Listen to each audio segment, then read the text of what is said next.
We've been talking to addiction counsellor Susan Byrne over the last few weeks about the treatment of various different addictions, and today we're going to be talking about, well, for those of us who might have a particular addiction, is there something happening in our brains?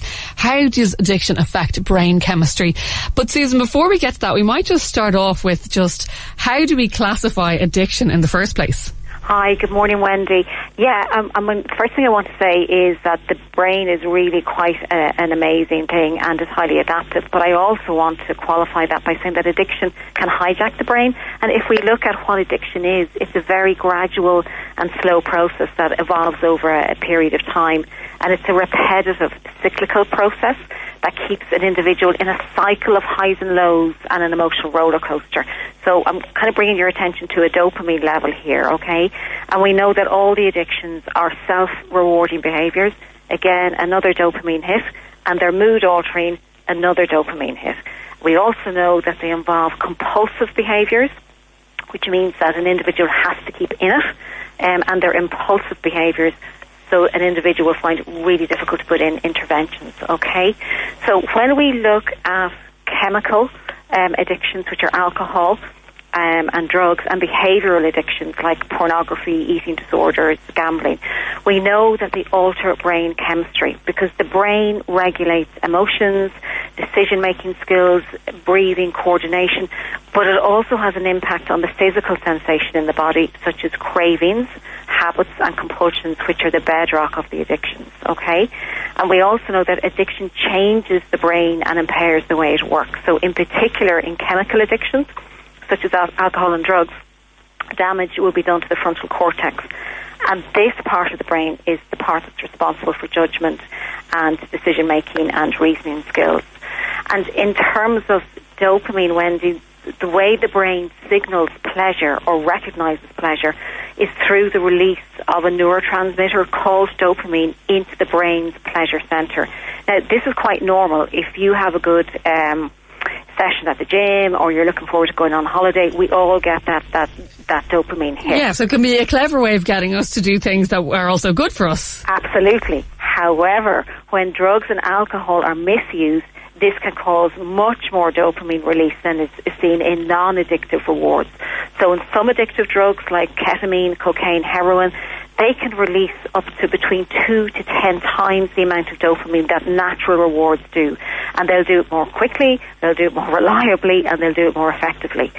So essentially, over time, addictions become less rewarding, but the craving increases and can take over. So you need more of a hit, basically. Yes. But the brain adapts to that effect of the addiction, also known as tolerance, and therefore dopamine has less impact. And ironically, what happens is, over time, the liking for the addiction decreases, but the craving increases. Yeah, so you're saying, I don't want this drive that's pushing me to do whatever action that it is, but the craving is still there. Is it reversible, Susan? I mean, when you think of those neurological pathways that are created, the dopamine hit that is so powerful, the craving for that hit, how do you backtrack on it, or can you retrain your brain? Is it malleable in that way? It is, and that's where we have neuroplasticity coming into vogue over the last number of years. So does addiction change the structure of the brain? Yes, it can lead to major changes in neurons and brain circuits, and sometimes this is permanent damage even after the person has ceased taking something like the chemical drugs, like drugs or alcohol. But in essence, there are 3 long-term effects. One, the first one is change in brain chemistry and ultimately brain damage. Now that's in a severe case of addiction. It can be, the changes to the brain can be reversed with the right kind of therapies. The second change is in the brain's communication pattern. So you'll have one part of the brain not able to connect to another part of the brain. So it's almost like it's got a mismatch. And the third one then is the change to brain structures and their functioning.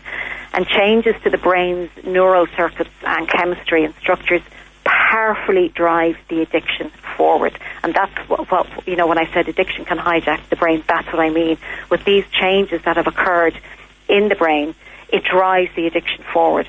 However, if you have an individual who is aware of their addiction, who has a strong motivation to change, these things can be countered. And like I've always said, with the right interventions, the right treatment plans, the right therapist, and been able to engage in new behavioural modifications, these efforts will counter the damaging changes that have been done.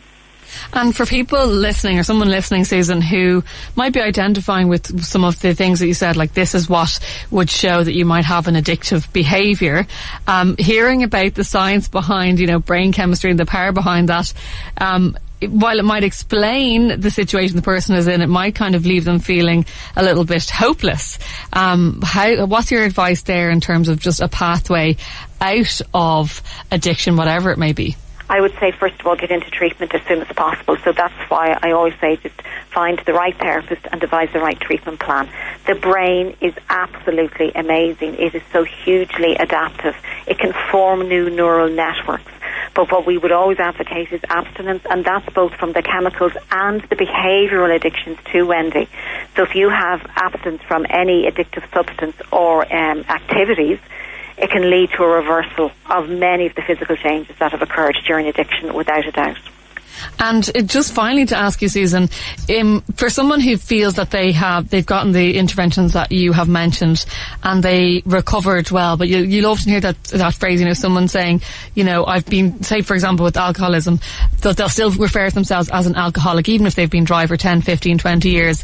If those pathways and that brain chemistry that we've been talking about is there, is it easier to fall back into that addiction, or how does that work? It's not necessarily easier because it's part of the treatment plan and being in recovery. So when you're actively in your addiction, you're causing the damage. And then we refer to when you have stopped your addiction, you're always in recovery. That's why there's no fix for it. It's long-term treatment. But no, it isn't necessarily, because you're absolutely right, Wendy. You'll have somebody who's going to AA meetings for 20 years and they might still would like the idea of having a drink, but the craving won't necessarily be there because the damage has been reversed. Yeah, well, very interesting indeed, Susan. As always, thanks for joining us on the show today. That is Susan Byrne from the Connolly Counselling Centre.